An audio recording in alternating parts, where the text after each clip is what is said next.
দীর্ঘদিনের দাবি ও প্রতীক্ষার পর আসন্ন জাতীয় সংসদ নির্বাচনে প্রথমবারের মতো পোস্টাল ব্যালটে ভোট দেওয়ার সুযোগ পাচ্ছেন প্রবাসীরা। নির্বাচন কমিশনের এই যুগান্তকারী সিদ্ধান্তে কানাডা প্রবাসীদের মধ্যে ব্যাপক উৎসাহ উদ্দীপনা দেখা গেছে।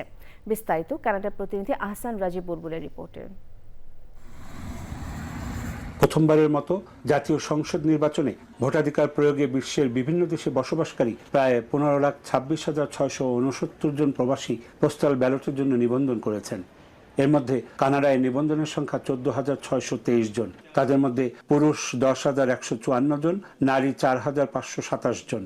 এছাড়া অনুমোদনের অপেক্ষায় রয়েছেন 58 জন। বিদেশও যেহেতু এইবার ভোটের ব্যবস্থা করছে, বাংলাদেশি যারা বিদেশে থাকে তারাও এইবার ভোট দিয়া স্বস্তি ফিল করবে। যারা আমরা প্রবাসে ভোটার রেজিস্ট্রেশন করছি তাদের ব্যালট অন দা ওয়েতে। আমরা বাংলাদেশের গণতন্ত্র অব্যাহত রাখার জন্য সর্বোচ্চ চেষ্টা করব এবং প্রবাসীদের এই অবদান চিরকাল অমলিন হয়ে থাকবে। পোস্টাল ব্যালটে ভোট দেওয়ার উদ্যোগকে বিরাট সাফল্য মনে করছেন কানাডায় বসবাসরত বাংলাদেশিরা।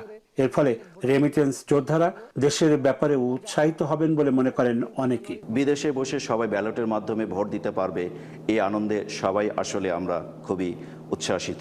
প্রথমবারের মতো প্রবাসীরা বিদেশ থেকে দেশের জন্য কিছু করতে পারবে, তারা দেশের গণতন্ত্রের একটা পার্ট হতে পারবে। এটা খুবই এক্সাইটিং একটা নিউজ সবার জন্য, আমাদের কমিউনিটির জন্য।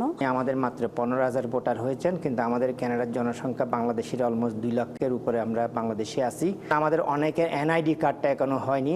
এনআইডি কার্ডের প্রসেসটা যদি আরও একটু কার্যকর এবং দ্রুত করা যেত তাহলে আমরা প্রবাস থেকে আরও অনেক বেশি ভোটার হতে পারতাম। পরবর্তী ইলেকশনে আশা করি যারা গভর্নমেন্ট থাকবে, নির্বাচন কমিশন থাকবে, তারা এই বিষয়গুলো একটু দেখভাল করবেন।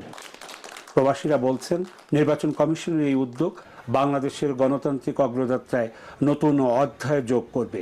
ভোটাধিকার প্রয়োগ গণতান্ত্রিক অধিকার। অনেক প্রবাসীর এনআইডি কার্ড না থাকার কারণে এবছরের নির্বাচনে ভোটে অংশগ্রহণ করতে পারছেন না। তবে এ ধারা অব্যাহত থাকুক, নির্বাচন কমিশন আরও প্রবাসীদের ভোটাধিকারের ক্ষেত্রে গুরুত্ব আরোপ করুক, এমনটাই প্রত্যাশা করলেন। কানাডার ক্যালগেরির ম্যাকনাইট স্টেশন থেকে আহসান রাজীব বুলবুল, চ্যানেল আই।